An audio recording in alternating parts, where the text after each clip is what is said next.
اعوذ باللہ السمیع العلیم من الشیطان الرجیم من حمزہ ونفخہ ونفثہ ان اللہ وملائکتہ یصلون علی النبی یا ایھا الذین آمنوا صلوا علیہ وسلموا تسلیما اللہم صل علی محمد وعلی آل محمد کما صلیت علی ابراہیم وعلی آل ابراہیم انک حمید مجید اللہم بارک علی محمد وعلی آل محمد کما بارکت علی ابراہیم وعلی آل ابراہیم انک حمید مجید رب اشرح لي صدري ويسر لي امري واحلل عقدة من لساني يفقهوا قولي اللهم انفعني بما علمتني وعلمني ما ينفعني وزدني علما رب زدني علما رب زدني علما رب زدني علما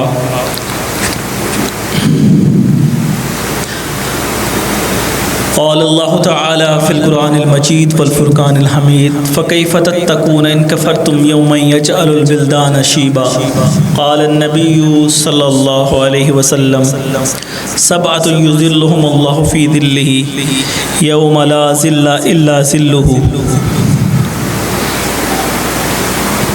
صدق الله العظيم حمد و ثنا تعریف و ثنا مالک ارض و سما کے لیے، خالق کائنات کے لیے۔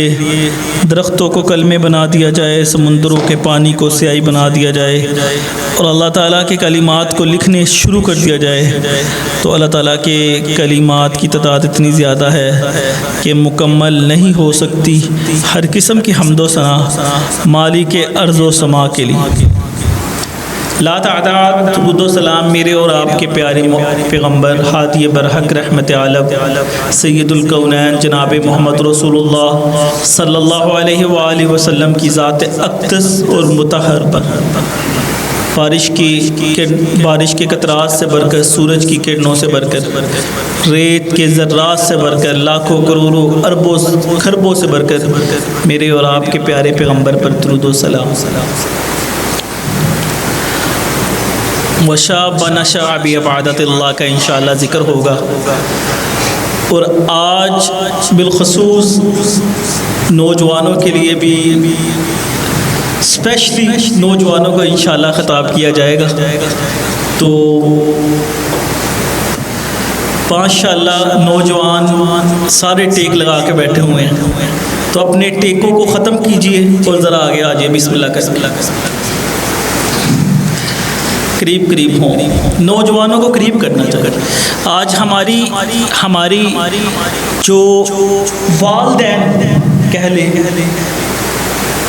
مسجدوں والے کہہ لیں، دین والے کہہ لیں، جماعتوں والے کہہ لیں، اگر آج وہ دور ہے نا تو اس دوری کی وجہ کیا ہے کہ ہم نوجوانوں کو سینے کے ساتھ لگاتے ہی نہیں۔ اس کی بڑی مثال بتاؤں آپ کو، نوجوانوں کو اگنور کرنے کی وجہ سے پورے پاکستان میں دیکھیں کس طرح مسلم لیگ نون کو شکست ہوئی۔ انہوں نے کہا نوجوان تک ہے نا ووٹ دو، تو دیکھیں آج ہر طرف سے نوجوانوں کو ہلکا لیا، پرواہ نہیں کی، پرواہ نہیں انہوں نے کی نوجوانوں کی۔ جو چیئرمین حضرات ہوتے ہیں شہر کے، ظاہری بات ہے شہر کی سیاست میں بھی تھوڑا بہت ہوتا ہے، بیٹھتے ہیں پتہ چلتا ہے، انہوں نے پرواہ نہیں کی، باپے بیٹھ کے ہوئے ہیں اور نوجوانوں کو بلایا تک اور کسی نے ووٹ بھی نہیں دی۔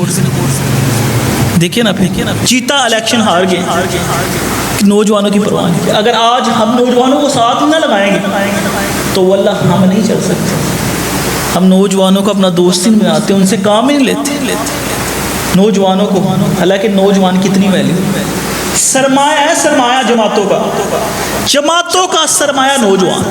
اس لیے اللہ تعالیٰ جو ہم آج موضوع بیان کرنے والے ہیں وہ اللہ تعالیٰ اسپیشل اس موضوع میں کہہ رہا ہے وَشَابًا نَشَأَ بِعِبَادَتِ اللَّهِ، کہ 7 قسم کے ایسے لوگ کہ جن کو اللہ کے عرش کا سایہ ملے گا۔ 3 بندوں کا ذکر گزشتہ جمعے کیا تھا، پچھلا جمعہ میں آ نہیں سکا، آپ کو پتہ تھا حافظ سلمان صاحب بہت بڑے عالم بھی ہیں، اسکالر بھی ہیں اور عالم کے بیٹے بھی ہیں، انہوں نے یہاں خطبہ دیا تھا۔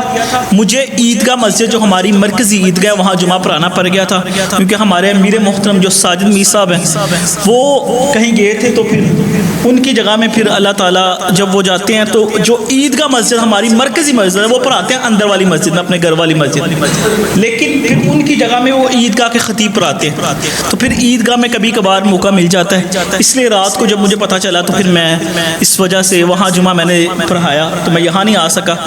تو بات بتانے کا مقصد ہے کہ اس موضوع کو ہم نے کمپلیٹ کرنا تھا کہ آپ کے دو شکرگزار جو 7 بندوں کا تذکرہ کرنا ہے نا، کہ جن کو اللہ تعالیٰ قیامت والے دن اپنے عرش عظیم کا سایہ دے گا، کہ جس کے متعلق اللہ کے نبی صلی اللہ علیہ وسلم فرماتے ہیں سبعۃ یظلھم اللہ فی ظلہ یوم لا ظل الا ظلہ، کہ جس دن اللہ کے سائے کے علاوہ کوئی سایہ بھی نہیں ہوگا۔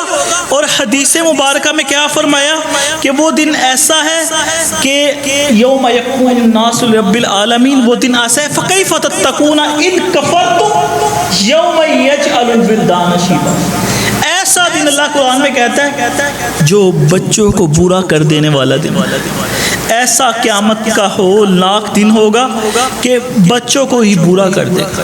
اللہ کے نبی صلی اللہ علیہ وسلم فرماتے ہیں فَيَكُونُ النَّاسُ عَلَىٰ قَدْرٍ أَعْمَالِهِمْ فِي الْأَرْضِ، کہ لوگ اپنے اعمالوں کی وجہ سے ہر ایک اپنے اپنے عمل کے مطابق پسینوں میں ہوگا۔ اور یہ پسینہ کیوں ہوگا؟ فرمایا یوم تدنی الشمس یوم القیامت من الخلق حتی تکون منہم کمقدار میل۔ کیوں اتنا پسینہ؟ سورج سر پہ کھڑا ہو جائے گا اور سر پہ سورج کھڑا ہے اور 1 میل کا اللہ کے نبی صلی اللہ علیہ وسلم فرماتے ہیں فاصلہ ہے سورج کا۔ اور کیا فرمایا؟ سلیم بن عامر کہتے ہیں کہ ما ادری ما یعنی بالمیل ام صفات الارض او المیل الذی تکحل به العین، کہ فرمایا اللہ کے نبی صلی اللہ علیہ وسلم فرماتے ہیں میں نہیں جانتا کہ اس میل سے مراد زمین والی مسافت ہے کہ اس سے مراد وہ سلائی والی کہ جس کے ذریعے سے آنکھ میں سرما لگایا جاتا ہے، اور سلائی کہتے ہیں نا آنکھ میں سرما لگانے والی، سرما دانی کہہ لیں، یہ وہ والا میل ہے یا زمین والا؟ فرمایا یہ مجھے نہیں کہہ سکتا، اتنے قریب سورج ہوگا اور اعمالوں کی وجہ سے انسان اپنے پسینوں کے اندر غرق ہوگا۔ فَمِنْهُمْ مَنْ يَكُونُ إِلَىٰ كَعْبَيْهِ، لوگوں کے پسینے ان کے ٹخنوں تک ہوں گے، ٹخنوں تک آن پہنچیں گے۔ اور فرمایا وَمِنْهُمْ مَنْ يَكُونُ إِلَىٰ رُكْبَتَيْهِ، اور کئی لوگوں کا پسینہ ان کے گھٹنوں تک ہوں گے۔ اور فرمایا فَمِنْهُمْ مَنْ يَكُونُ إِلَىٰ رُكْبَتَيْهِ فَمِنْهُمْ مَنْ يَكُونُ إِلَىٰ حِقْوَيْهِ، کچھ لوگ آج کیسے ہوں گے کہ جن کا پسینہ ان کی کوکھ تک پہنچا، پورے پسینوں کے اندر ڈوبے ہوں گے۔ فَمِنْهُمْ مَنْ يُلْجِمْهُ الْأَرَقُ الْجَامَ، فرمایا قال وَأَشَارَ رسول اللہ صلی اللہ علیہ وسلم بِيَدِهِ إِلَىٰ فِيهِ، کہ آپ صلی اللہ علیہ وسلم نے اپنے ہاتھ سے اپنے منہ کی طرف اشارہ کر کے کیا فرمایا کہ کسی کو اس کا پسینہ اس کے لگام دے رہا ہو، یعنی اتنا آتا ہوگا۔ لگام کہاں تک آتی ہے؟ لگام کہاں تک آتی ہے؟ فرمایا منہ تک پسینہ آیا ہوگا۔ اور ایک حدیث میں آتا ہے کہ لوگ اپنے پسینوں کے اندر اللہ کے ڈر کی وجہ سے ظاہری عبادت میں ڈوبے ہوئے ہیں تو چھپ بھی رہے ہوں، اتنا پسینہ ہوگا۔ اور اس ہولناک خوفناک دن کے اندر، فیصلے کے دن کے اندر، کہتے ہیں نا ہمیں کہ the day of judgment، فیصلے کا دن ہے، انصاف کا دن ہے۔ اس دن کے اندر ہم نے بچنا کیسے کہ جس کو اللہ کے عرش کا سایہ مل جائے۔ اور وہ 7 لوگوں کا تذکرہ کیا تھا جن میں پہلا خوش نصیب وہ شخص تھا کہ الامام العادل، وہ انصاف کرنے والا حکمران، کہ جو لوگوں کے اندر انصاف کرتا ہے نا، بے انصافی نہیں کرتا، اس کے کے پاس کوئی فیصلہ آتا ہے نا وہ بے ایمانی نہیں کرتا, وہ سائڈ نہیں لیتا, بلکہ انصاف کے ساتھ فیصلہ کرتا ہے. اس کے بارے میں بتایا تھا نا کہ انصاف کس طرح کا, خواہ وہ کسی عدالت میں بیٹھا ہے, کسی قاضی کی کرسی میں بیٹھا ہے, کسی اپنی فیکٹری کی کرسی میں بیٹھا ہے, اپنے پریوار فیملی کی کرسی میں بیٹھا ہے, کوئی سرداری دی ہے, کوئی خاندان ہے, کوئی محلہ ہے, کوئی چوک چوراہا ہے, کسی کا چیئرمین نہیں دیا. جو اللہ تعالیٰ نے اس کو موقع دیا وہاں بیٹھ کے بے انصافی نہیں کرتی. یہاں نیک حکمران کون سے, یہ والا نہیں کہ تسبیح پڑھنی ہے تو نمازہ پڑھنی ہے تو بڑا نیک جی ماشاءاللہ حاجی صاحب تو بڑے نیک نے, لیکن یہاں اس کی بات نہیں ہو رہی. حج کیے, عمرے کیے, یہاں انصاف کی بات ہو رہی, انصاف کرنے والا. اور دوسرا وہ بندہ وَشَابَ نَشَأَ بِعِبَادَتِ اللَّهِ, وہ نوجوان, شاب, نوجوانوں کی بات شروع ہوئی ہے نا, وہ نوجوان. آپ تین بھی آگے آ جائے بچوں, ٹیک نہ لگائیں, اسی بارے میں ہم بیان کر رہے ہیں. آپ بھی آ جاؤ, آپ بھی آ جائیں. ماشاءاللہ یہ نوجوان ہیں تو یہ ماشاءاللہ تو یوتھ ہے, اڈلٹ ہیں, ان کو تو آگے آنا چاہیے. ہمارے محترم ہیں, یاد رکھیں وَشَابَ نَشَأَ بِعِبَادَتِ اللَّهِ, کہ اور آگے آ جائے تھوڑا سا, کیا چھو ٹھیک لگا کے بیٹھے, کوئی مسئلہ نہیں ہوتا, آپ بھی آ جاؤ. فرمایا وہ نوجوان, وہ جو بزرگوں کا کام ہے ٹیک لگانا. ہم تھوڑی بزرگ ہیں, اگر ہم ابھی سے سست ہو گئی تو آپ بتائیں پھر. ہم تو تربیت دیکھیں, انڈیا کی معیشت, معاشی معاملات میں انڈیا اتنا طاقتور بن گیا, اتنا طاقتور ہو گیا کہ اس کے پرواہ ہی نہیں. ہمیں ایک بہت بڑے آفیسر بتا رہے تھے, کہتے ہیں کہ انڈیا کے لیے پاکستان کو ہرانا, شکست دینا کوئی مشکل نہیں, لیکن وجہ یہ ہے کہ اللہ تعالیٰ نے ہمیں ایٹمی طاقت سے نوازا کہ اس کو پتا پاکستان نے چلا دیا تو انڈیا کا بیڑا غرق ہو جائے. باقی تو ہم نے, ہمارے نوجوانوں نے تو اپنی معیشت کو تباہی کر دی, اور ہمارے کرپٹ حکمرانوں نے بھی, اور ہم جیسے لوگوں نے, اللہ معاف کرے, کوئی ترقی نہیں کر رہا, کوئی نہیں کو جو ترقی کرے جس کا ملک کو فائدہ ہو. اللہ تعالیٰ ہمارے حال پہ خاص فضل اور کرم کرے کہ ہماری جو پسماندگی ہے نا, اللہ تعالیٰ اس کو ختم کرے, ہمارے ملک کی پسماندگی کو. تو حضرات جی وقار وَشَابٌ نَشَأَ بِعِبَادَتِ اللَّهِ, فرمایا وہ نوجوان کا ذکر ہو رہا ہے کہ جس کی نشو و نما اللہ کی پہچان سے ہو, جس میں نے بتایا تھا کہ میں آپ کو ان نوجوانوں کے بارے میں بتاؤں گا کہ جنہوں نے اللہ کی رضا کے لیے اپنے گھر بار کو چھوڑ دیا تھا, اللہ کی رضا کے لیے اپنی قربانی دی تھی. وہ کون سے نوجوان تھے؟ وہ 7 نوجوان تھے کہ جس کا اللہ تعالیٰ, آپ پتہ نا سورۃ کہف کے اندر ان نوجوانوں کا ذکر آیا ہے کہ جن کے بارے میں فرماتے ہیں نحن نقص علیک نبأہم بالحق. سورۃ کہف کی تلاوت کرتے ہیں اللہ کے نبی صلی اللہ علیہ وسلم فرمایا جو جمعے والے دن سورۃ کہف کی جو 15ویں سپارے میں سورت ہے نا اس کی تلاوت کرتا ہے نا, اگلے جمعے تک, یعنی یہ جو پورے اگلے جمعے تک اللہ تعالیٰ اس کے لیے نور ہی نور کر دیتا ہے. اور نور سے مراد کیا ہے؟ کہ اللہ کا فضل, اللہ کی رحمت, اللہ کا سکون ہے. تو اس لیے جمعے کے والے دن سورۃ کہف کو پڑھا کریں. اور یہ سورۃ کہف کا نام ہی ان نوجوانوں سے رکھا ہے. کہف کا مطلب کیا ہے؟ غار ہے, غار.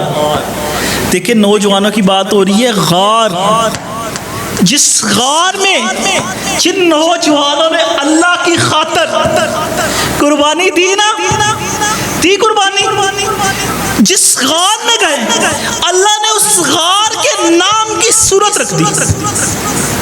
حالانکہ اس صورت کے اندر اہم واقعہ حضرت موسیٰ اور خضر علیہ السلام کا واقعہ اس صورت کے اندر لکھا ہے. ایک اور اہم واقعہ اس صورت کے اندر, لیکن صورت کا نام کیا رکھا؟ صورت کا نام اس غار کے نام کا رکھا. یارو اللہ کے رستے میں چلو نوجوانوں.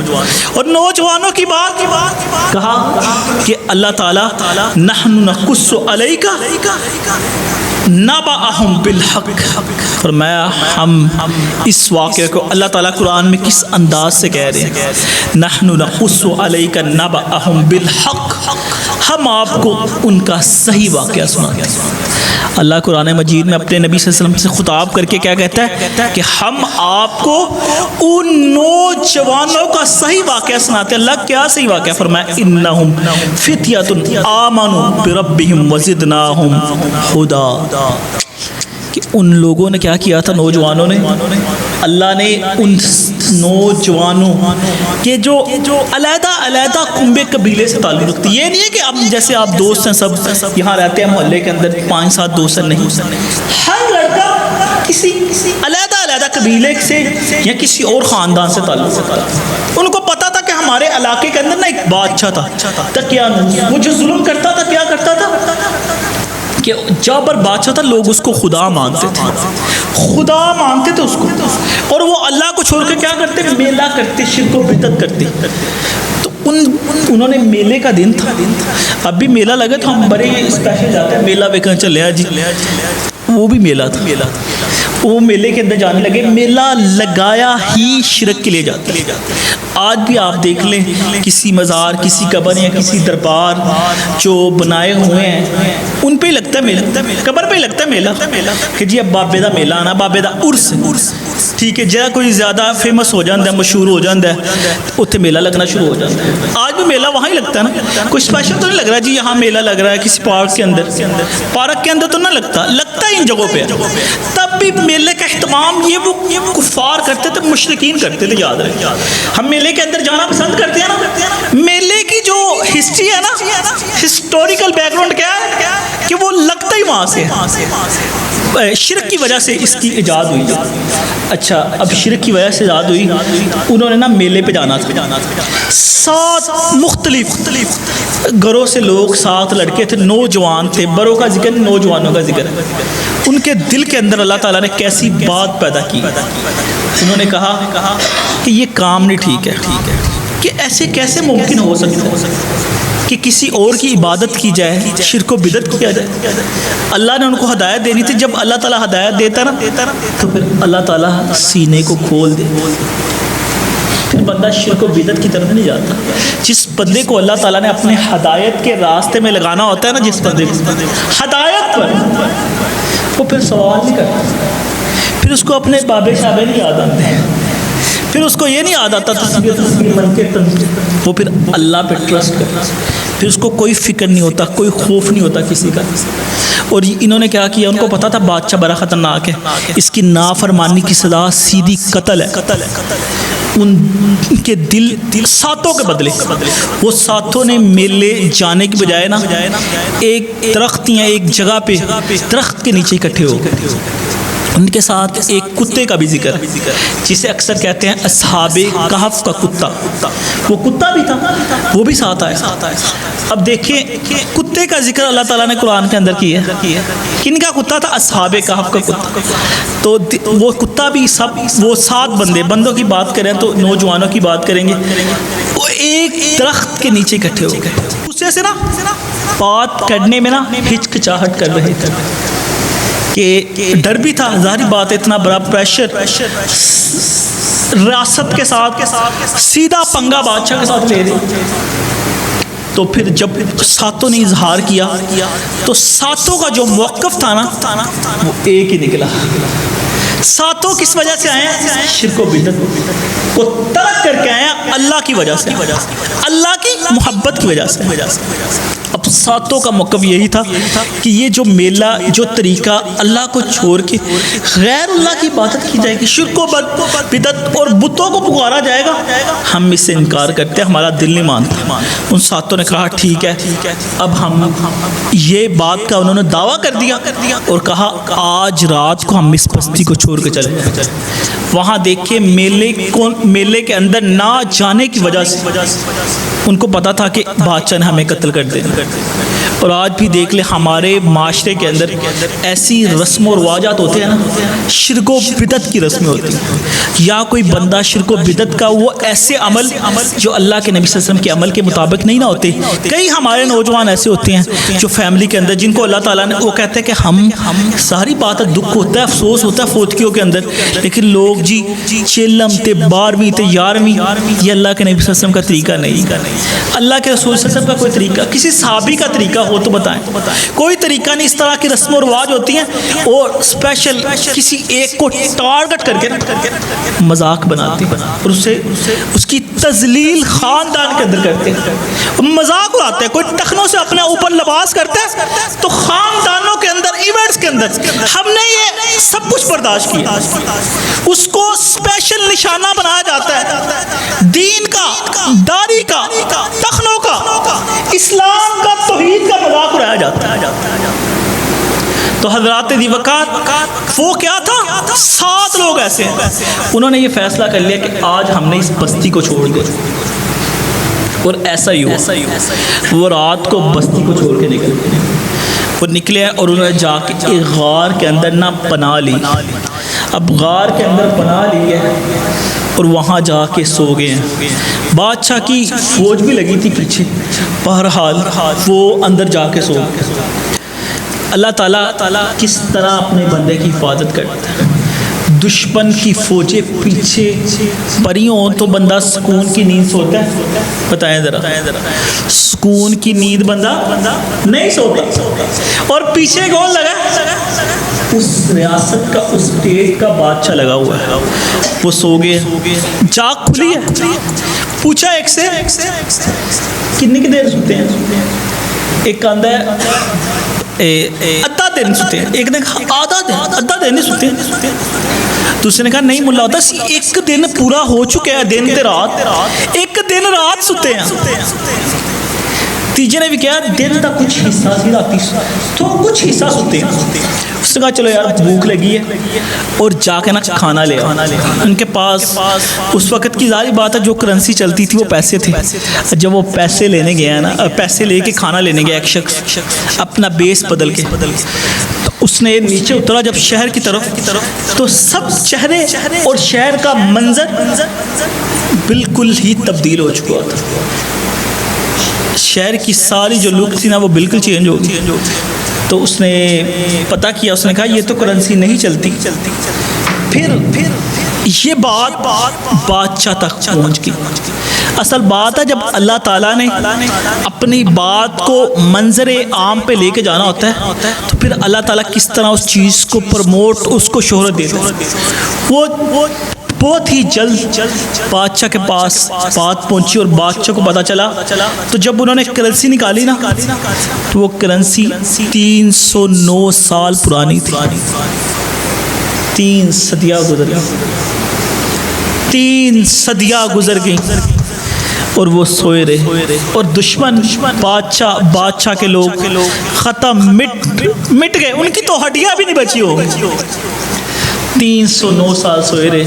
اور دیکھیں اللہ تعالیٰ اس صورت میں یہ فرماتا ہے ان آیتوں سے, آگے اگر آپ پڑھیں تو آپ کو پتہ چلتا ہے کہ اللہ تعالیٰ ان آیتوں میں کہہ رہا ہے کہ 309 سال کے اندر کروٹیں تو بدلتے ہوں گے نا.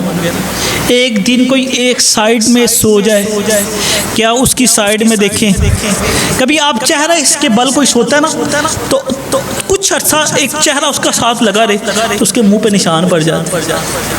اور 309 سال کروٹوں کو بدلنا, 309 سال سانس, موسم ٹھنڈا گرم موسم آنا.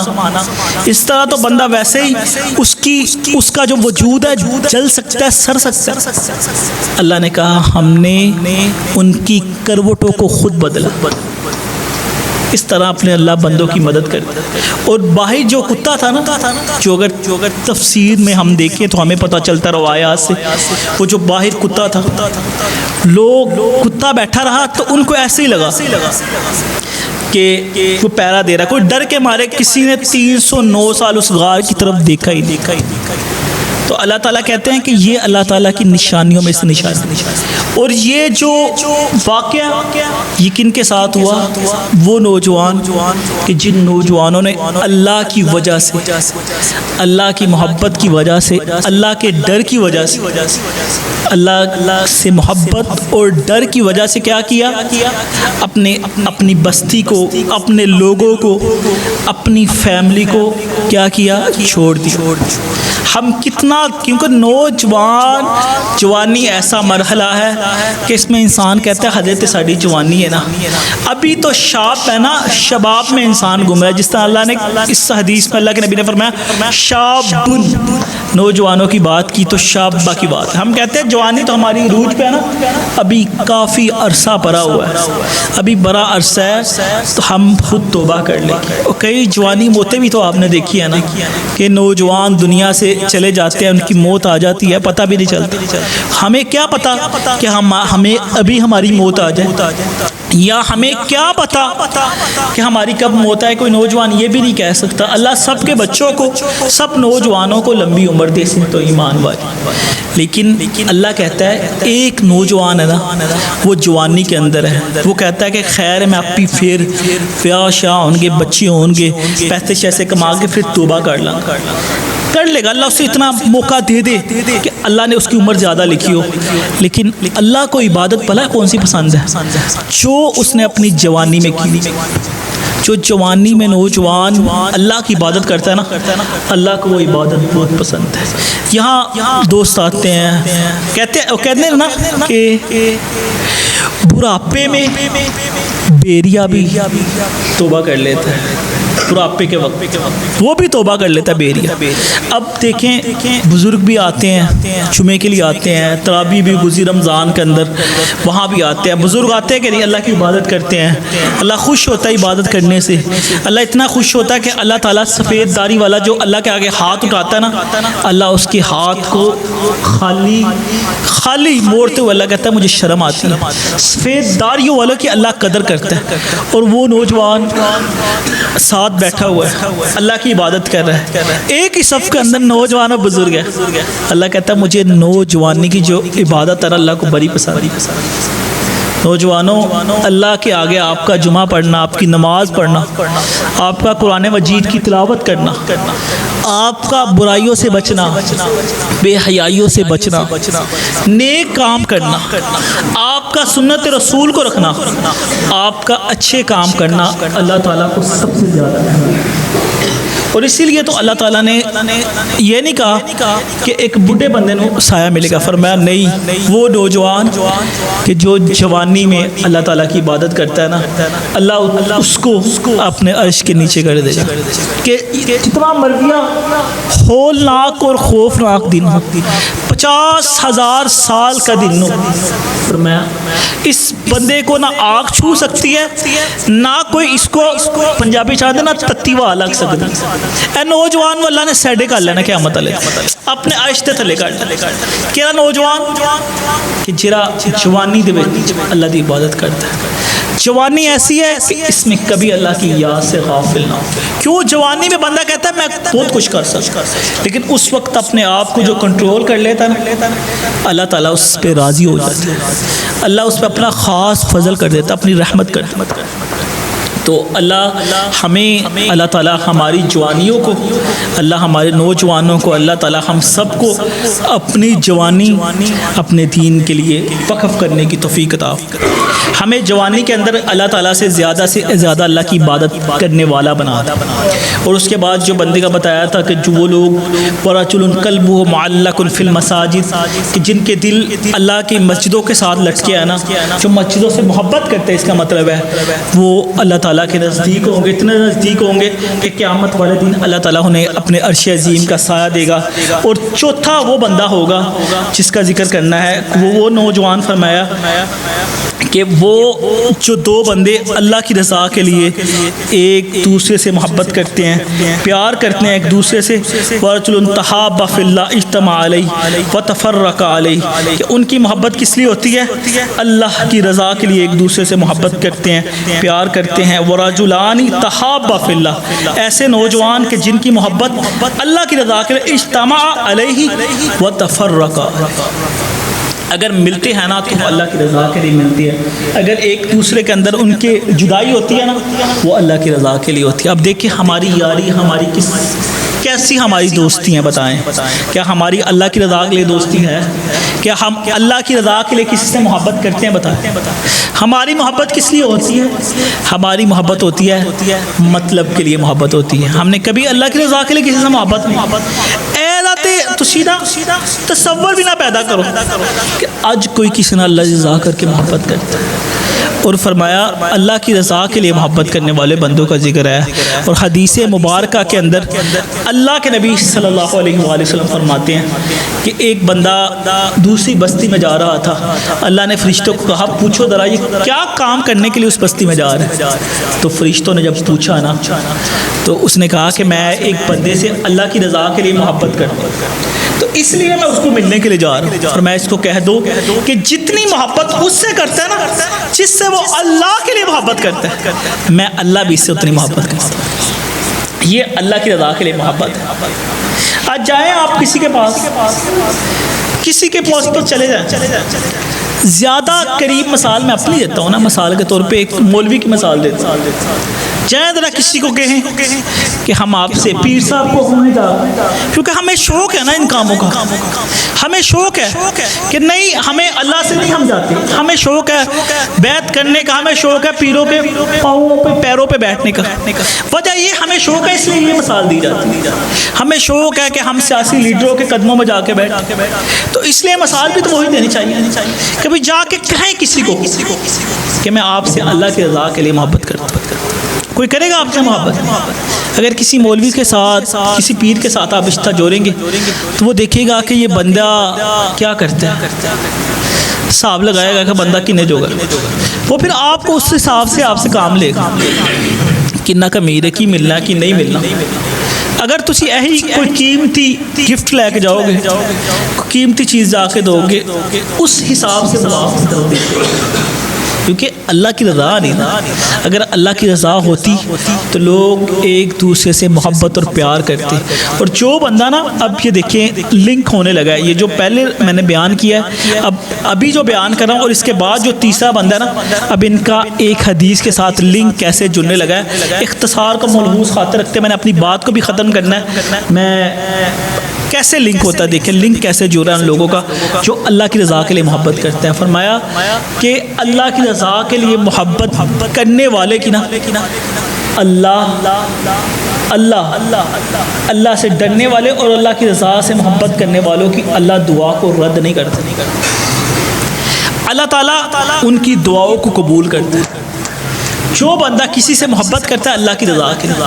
اور جو حدیث مبارکہ بیان کرنے لگا ہوں نا, ایک اور حدیث ہے وہ انشاءاللہ اگلے جمعے کے اندر بیان کریں گے. اور اپنی بات کو اس موضوع کو, اور دو بندے اور ہیں وہ بھی بڑے اہم لوگ ہیں, ان کا ذکر کریں گے وہ اگلے جمعے کے اندر.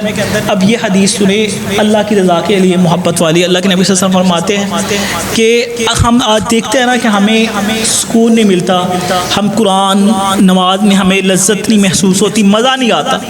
اس مزہ اور لذت کی وجہ کیا ہے کہ ایمان کی مٹھاس پر پہنچے کہ ہم اللہ کا ذکر بھی کریں تو اسی کہیے سارے دل چ ٹھنڈ نہیں پئی.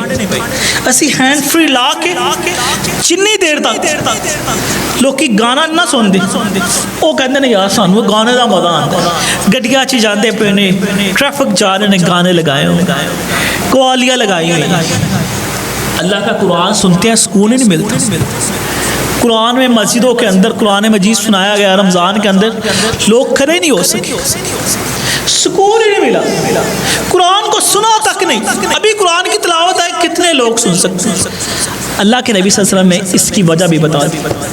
فرمایا 3 قسم کے ایسے لوگ ہیں, 3 قسم کے ایسے لوگ ہیں. اگر وہ 3 چیزیں آپ اپنا لیں گے نا, آپ کو آپ کے ایمان اور ایمان کی لذت اور مٹھاس مل جائے گی.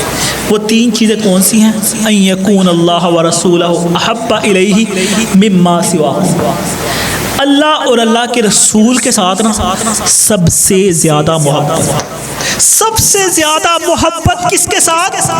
اللہ اور اللہ کے رسول کے ساتھ, کسی اور کے ساتھ نہیں, اولاد کے ساتھ نہیں, ماں باپ کے ساتھ نہیں, بہن بھائیوں کے ساتھ نہیں.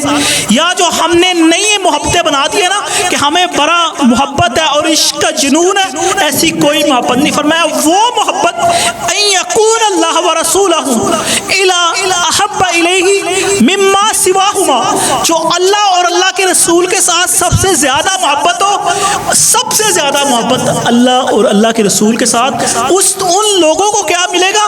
ایمان کی لذت اور مٹھاس ملے گی۔ اور دوسرا وہ شخص کہ اگر وہ کسی سے محبت کرتا ہے تو وہ اللہ کی رضا کے لیے کرتا ہے محبت، اللہ کی رضا کے لیے محبت کرتا ہے۔ اور تیسری کیا خصلت بیان کی؟ تیسری یہ خصلت ہے اس بندے کی کہ جو چاہتا ہے کہ مجھے ایمان کی لذت اور مٹھاس حاصل ہو، میں قرآن پڑھوں اور مجھ پہ اللہ کی رحمت نازل آ جائے، میں قرآن پڑھوں، میری آنکھوں سے آنسو نکلنا شروع ہو جائے، میں اللہ کے آگے کھڑے ہو جاؤں اور میں سب کچھ بھول جاؤں، مجھے سکون ملے، اللہ کی عبادت کرتے وقت مجھے اپنے ایمان کی لذت اور مٹھاس ملے۔ فرمایا وہ تیسرا شخص وہ ہے کہ وہ کفر کی طرف، یا اپنی پہلی زندگی جب وہ اللہ کی یاد سے غافل تھا، اللہ سے دور تھا، اس طرف واپس لوٹنے کو ایسا سمجھے کہ جیسا وہ آگ کی طرف جا رہا ہے۔ جب اسے یاد ہے کہ میری پہلی زندگی تو کہ یار ایسا اس کی طرف واپس جانے کا ارادہ نہ کرے، بلکہ سمجھے کہ اس طرف جانا میرے لیے آگ ہے۔ فرمایا یہ تین بندے ہیں کہ جن کو ان کے ایمان کی لذت اور مٹھاس پہنچ جاتی ہے۔ تو حضرات جی وقار ایسے لوگوں جیسی خصلتیں بنائیں، اگر کسی سے محبت کریں تو اللہ کی رضا کے لیے محبت کریں۔ سبحان ربک رب العزت عما یصفون وسلام علی المرسلین والحمد للہ رب العالمین۔